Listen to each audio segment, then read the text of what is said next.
Olá, amigos de Carta Capital. Eu sou Fabiola Mendonça, repórter da revista Carta Capital no Nordeste.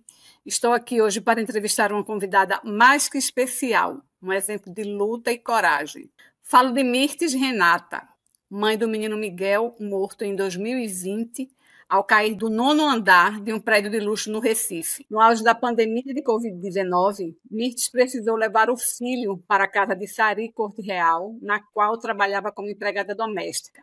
Enquanto Mirtes passeava com o cachorro da patroa aos redores do prédio, Sari cuidaria de Miguel, mas não foi isso que aconteceu. Depois da insistência de Miguel para ficar com a mãe, Sari colocou a criança, de apenas 5 anos na época, sozinha no elevador. O restante dessa história já era previsível. Miguel foi parar no nono andar, subiu no gradeado do prédio e caiu de uma altura de aproximadamente 35 metros. O menino Miguel não resistiu, né? No dia 2 de junho deste ano, o caso completou 5 anos e Sari Corte Real, condenada na segunda instância por abandono de incapaz, continua em liberdade. Já Mirtes transformou o luto em luta e segue buscando justiça. Uma dura jornada que ela mesma vai contar aqui para a gente. Mirtes, seja muito bem-vinda e obrigada por topar falar com Carta Capital. Olá, Fabiola. Bom dia, boa tarde, boa noite a quem for assistir essa entrevista. Primeiramente, muito obrigado pelo convite para estar aqui com vocês. E é isso, né? Você completou 5 anos do falecimento do meu filho, desse crime terrível que mexeu muito comigo e abalou todo o Brasil e o mundo também, porque o caso de Miguel tomou uma proporção internacional, saiu em vários jornais. O caso de Miguel também foi citado até na ONU como um caso de racismo sistêmico. E, faz 5 anos que eu venho lutando, não só eu, mas toda a sociedade, organizações e movimentos que estão junto comigo, vem lutando pedindo justiça pela morte de Miguel. Justamente, Mirtes, perguntar como é que você chega, né? Qual é o sentimento que você tem, que você traz consigo nesses 5 anos da tragédia que tirou a vida do teu filho. É um sentimento de tristeza, de indignação, sabe? Porque são 5 anos. 5 anos esperando a justiça. E isso chega a ser até desrespeitoso comigo e com a memória do meu filho, sabe? Toda essa demora do judiciário. E também principalmente porque a Sari está solta, ela foi condenada, tanto no primeiro grau quanto no segundo grau, e ainda permanece solta. E vivendo a vida como se nada tivesse acontecido. E isso é muito revoltante, sabe? E saber que Sari está passeando no shopping, Sari está viajando, Sari está fazendo faculdade de medicina. Então é isso, uma criminosa solta. Isso também dá um sentimento de revolta, sabe? Diante de tudo isso. Inclusive, ela chegou, né, a ser presa em flagrante, a Sari, né, pagou fiança e, desde então, responde o processo em liberdade. Em 2022, foi condenada a 8 anos e 6 meses de prisão e, em 23, teve a pena reduzida para 7 anos. Né? Mesmo assim, ela continua livre. Qual é a percepção que você tem da justiça no julgamento da morte do menino Miguel, né? Um caso que ganhou uma repercussão nacional e até internacional, como você falou. Até o momento, o judiciário está sendo correto com ela. Se pagou, cobrou a fiança, ela pagou a fiança para poder recorrer em liberdade, mas o problema de tudo isso é que ela está tendo o privilégio das leis estar sendo correta com ela, enquanto outras pessoas que cometem crimes de menor potencial do que elas já são presas logo de início. Pronto, se fosse eu, ou se fosse minha mãe, qualquer outra pessoa, já estaria presa naquele mesmo dia, no dia que ela foi autuada. Sei lá, com direito a fiança ou não. No meu caso, eu não teria condições nenhuma de pagar uma fiança, eu estaria presa, recorrendo presa. Mas não, ela está tendo o privilégio da lei estar assim, agindo de forma correta com ela. Mas só que ela pagou uma fiança para recorrer em liberdade.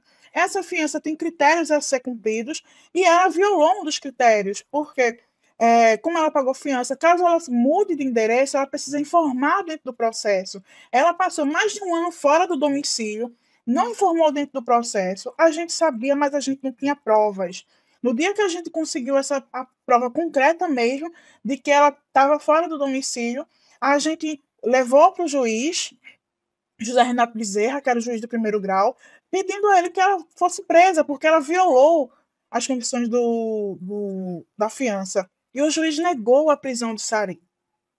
Negou. Porque se fosse outra pessoa, já estaria presa. O mínimo de violabilidade já estaria presa. Mas não, Sari está solta. Então, muitas coisas que aconteceram dentro do processo foram só para beneficiar ela. Uma mulher branca, rica, de família influente dentro do estado de Pernambuco. Então, ela está tendo todo esse privilégio. É importante ressaltar realmente, né, a ligação, a influência que a família dela tem aqui no estado, vem de uma família muito tradicional. O marido dela foi prefeito de uma importante cidade aqui de Pernambuco, que é Tamandaré, na região de praia, né? Então, assim, tem todo esse contexto, né, de como isso pode estar influenciando também a tramitação do processo no judiciário. E aí você fez muitas comparações a isso, que fosse eu, ela é uma mulher branca. Eu queria saber se você, em algum momento, você sente, né, algum ato, né, de racismo por parte do judiciário pernambucano. Existe sim o racismo, está bem escancarado, todo mundo está começando. As pessoas que no começo diziam não, não é racismo, não é racismo, está conseguindo agora enxergar isso com o andamento do processo Miguel, porque existe uma norma de que casos de crianças têm prioridade dentro do judiciário. E quais crianças essa prioridade? Sabe? Se você observar direitinho, eu trago muito esse exemplo que foi bem perto do caso do meu filho, que tornou uma repercussão enorme, que foi o caso do menino Henri Borel, que ele foi morto, né, tudo mais, e no instante foi resolvido o caso do menino Henri Borel. Os culpados pela morte dessa criança já estão presos, já foram condenados e estão presos. E o caso do meu filho, que foi bem antes, por que não foi resolvido ainda? O caso de uma única ré que está solta. Por que não foi resolvido logo? Isso é um exemplo do que é o racismo dentro do judiciário. O caso nessa comparação, o caso do menino Riboré é o caso do meu filho. E vários outros casos de crianças pretas que ainda vêm se prolongando, demorando, enquanto casos de crianças brancas, no instante, são solucionados. Então, isso fica bem escancarado a seletividade do judiciário, o racismo do judiciário pernambucano. Não só pernambucano, mas brasileiro em si. Porque acontece crimes com crianças negras em vários estados e a gente sabe muito bem dessa morosidade do judiciário para esses casos. E você falou bem, né, anteriormente sobre a questão da família de Sari Corte Real. Ela é casada com um dos familiares dessas capitanias hereditárias, porque Sari ela é natural de São Paulo, lá de Americana, onde a família, o pai dela tinha uma fábrica de aviões. Então, que o pai dela faleceu num acidente de teste desses bimotores, junto com o sócio. Ela veio para Recife, se casou com o Sérgio Hacker, e tem uma família bastante influente. São famílias de políticos, empresários, pessoas que são prefeitos, deputados federais, estaduais. Então, tem toda essa influência. E isso vem influenciando dentro do caso de Miguel. Por isso que ainda a gente está nesse pé. São 5 anos e ainda nada da prisão, porque não basta só a condenação de Sari. Tem que haver também a prisão, porque ela cometeu um crime. É possível que esse caso vá parar em instâncias superiores, né? Depois que passar pelas instâncias aqui do estado de Pernambuco. Você tem esperança do tratamento ser outro quando chegar nesse outro nível, nessa outra etapa? Sim, eu tenho total esperança de que o tratamento vai ser outro, porque enquanto ficar aqui, a gente não vai ter solução nenhuma. Tanto que a gente está vendo aí, são 5 anos, né? Então, eu tenho muita esperança de que quando for para o STJ, o caso vai ser resolvido, no instante vai ser resolvido. Então, eu tenho muita esperança no meu coração de que isso vai acontecer. E eu preciso que isso aconteça, porque são 5 anos lutando e não é fácil. Não é fácil essa saudade que eu tenho. E queira que não, em parte chega a ser até violento, sabe, todo esse processo. Porque traz lembranças, lembranças essas que são muito, como eu posso dizer, agoniantes em mim, sabe? Então, eu preciso que o caso do meu filho seja resolvido. Então, Mirtes, vocês pedem também no processo um aumento da pena, né? Ela está sendo condenada, chegou a ser condenada a 8 anos e 6 meses, depois 7 anos, uma redução, e vocês pedem o contrário, uma ampliação. Queria que você explicasse um pouco melhor o porquê dessa ampliação. Sari foi tipificada pelo crime de abandono de incapaz com resultado morte, com os agravantes por ser criança e por ter sido no período de calamidade pública, que foi o Covid-19. Então, a pena máxima para esse crime são 12 anos. E na primeira condenação, né, o juiz colocou a pena de 8 anos e meio. Então, a gente recorreu contra essa pena, a gente quer o aumento, a gente quer a pena máxima. E quando foi para o segundo grau, a pena foi reduzida para 7 anos. Então, a gente ainda continua com recurso pedindo aumento da pena para 12 anos, porque o que é 12 anos para Sari comparado a mim, que vou passar o resto da minha vida sem meu filho? 12 anos para ela não é nada, mas para mim, Verdade. que vou passar o resto da vida sem meu filho, é muita coisa. Com uma dor que não Então, passa, né? não passa. Então, a gente vem pedindo isso, né, que é um aumento de pena, e também a gente vem pedindo para tirar os trechos revitimizantes da condenação, porque a única ré, nesse caso, é Mariana Gaspar Corte Real. E, como eu tinha falado anteriormente, ocorreu vários erros dentro do processo. E um desses erros que veio refletir na sentença foi o depoimento da babá do sobrinho dela, que foi ouvida de forma irregular dentro do processo. Ela foi ouvida de forma sigilosa. E a gente só veio saber disso quando a mídia foi anexada ao processo, onde ela foi ouvida só pelo um representante do Ministério Público que não estava a par do caso direito, para fazer perguntas naquele momento, e os advogados de Sari. Então, a gente pediu anulação, mas o juiz, José Renato Bezerra, ele negou a anulação, dizendo que não ia trazer prejuízos ao processo. E quando foi na sentença, ele coloca trechos ele traz alguns crimes que essa testemunha narrou contra mim e minha mãe na condenação do Sari, que ela diz que o juiz colocou na sentença que eu e minha mãe tem que ser investigada pela polícia pelos crimes de racismo, espancamento e cárcere de privado contra Miguel.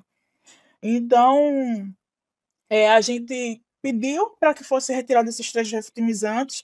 Na fala dos desembargadores, tinha até essa retirada, mas só que quando veio o acórdão ainda veio com isso. Então, a gente está pedindo também a retirada dos trechos revitimizantes.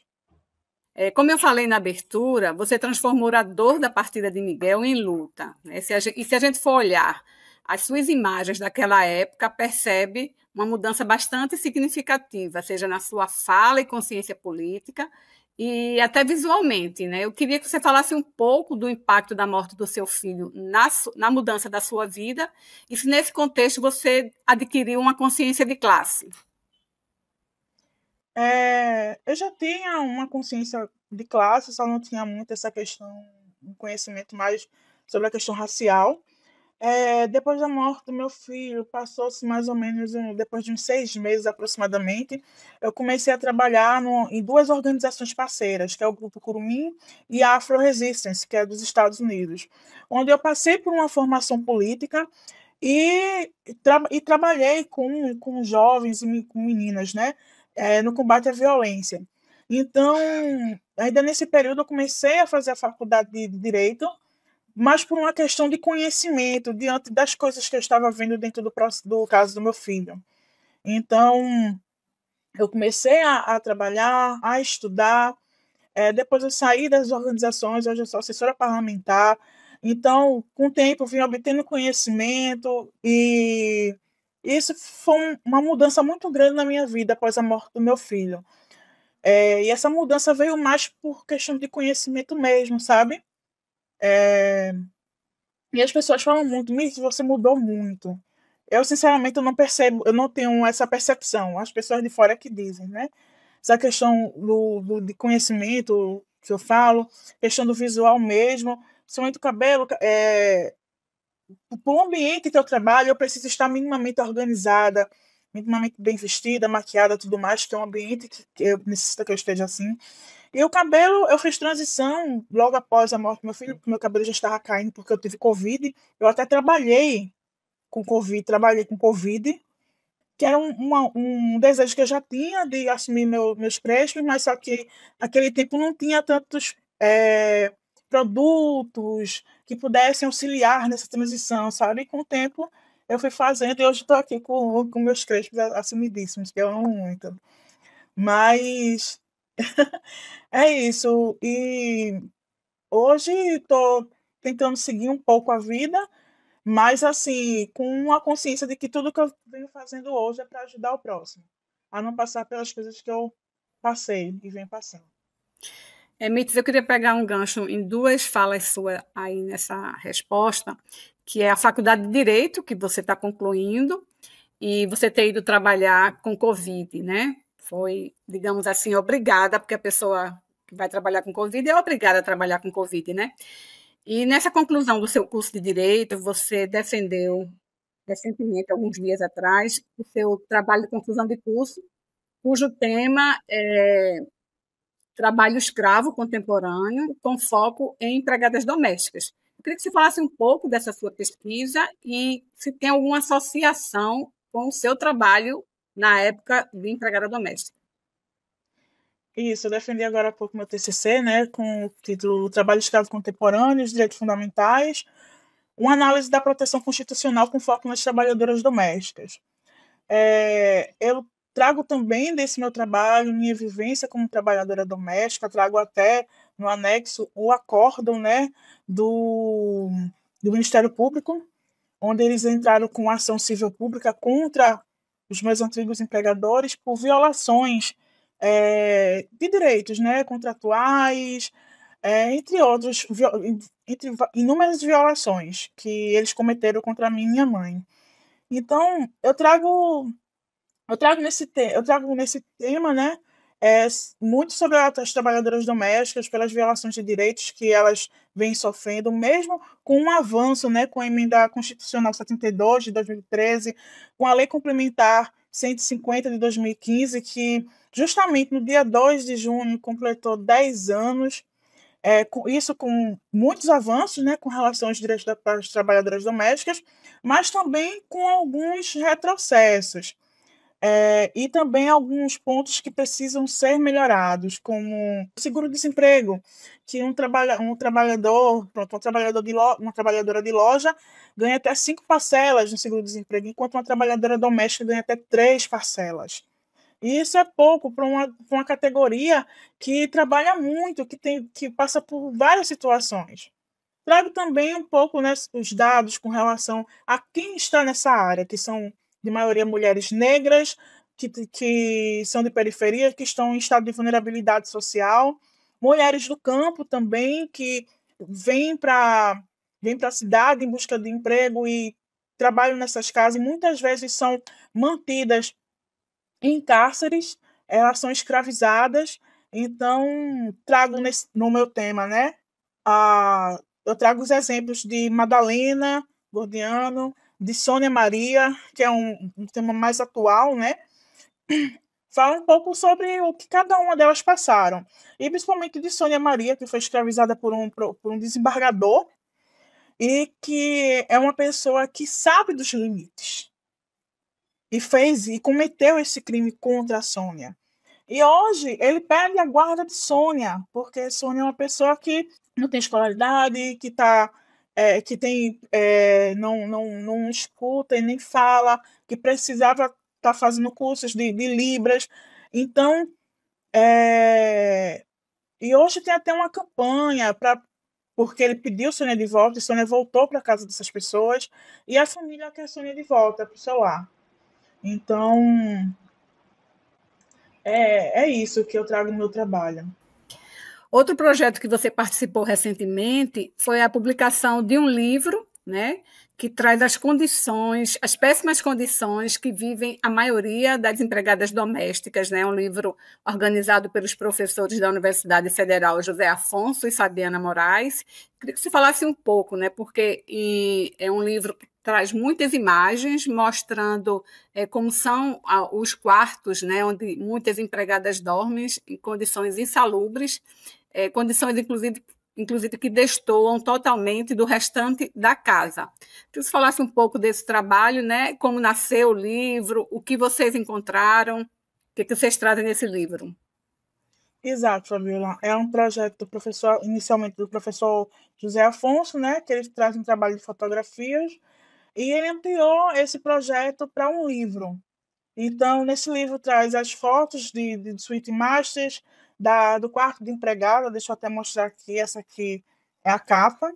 Ele vem dentro de uma caixa, quando você abre, você encontra esse livro, e dentro você encontra vários espaços, né? Tanto da suíte master quanto de um quarto de empregada. Então, tem texto meu e de Fabiana Moraes. No meu texto, eu trago depoimentos também de outras trabalhadoras domésticas que viveram realidades diferentes da minha, que foi bem difícil, sabe, ouvir essas mulheres. No momento da entrevista, nós três se emocionamos, né, diante de tantos absurdos que elas viveram. E trago também um relato sobre mim, sobre minha mãe, e um pouco sobre todas essas imagens, né? Sobre o quarto empregada, que é o famoso quarto da bagunça, quarto de guardar coisas. Então, a gente fala um pouco sobre essa segregação espacial, sobre esse racismo dentro de uma casa, de um apartamento, né? A gente traz isso. Muito bom. Para concluir, Mirth, queria que você falasse de projetos futuros, né? O que é que você pensa? Você tem projetos, quem sabe até políticos? Eu ainda estou fazendo faculdade, né? Que na minha faculdade o TCC é antecipado um período. Ainda falta concluir um período da faculdade, mais para frente tem OAB. No próximo semestre agora, né? Vou estar fazendo OAB, me preparar para passar. E após isso, fazer pós-graduação, fazer algumas especializações e atuar na área, principalmente na área trabalhista, que é o meu foco. Então, por enquanto, a curto prazo, esses são meus planos. E continuar seguindo na luta até que a justiça realmente seja feita. Uhum. Tem um instituto, foi criado o Instituto Miguel, né? Menino Miguel, né? Exato. A Universidade Federal Rural de Pernambuco integrou alguns núcleos da instituição e formou o Instituto Menino Miguel. Logo quando ocorreu, né, depois de alguns meses, eles me procuraram perguntando se poderiam colocar o nome de Miguel nesse instituto que eles estavam pretendendo criar.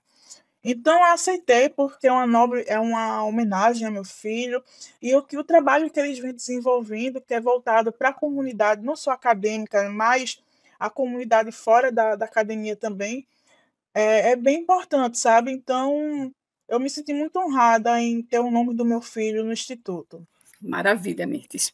Agradeço demais sua participação aqui com a gente e desejo que sua luta por justiça aconteça o quanto antes. Muito obrigada.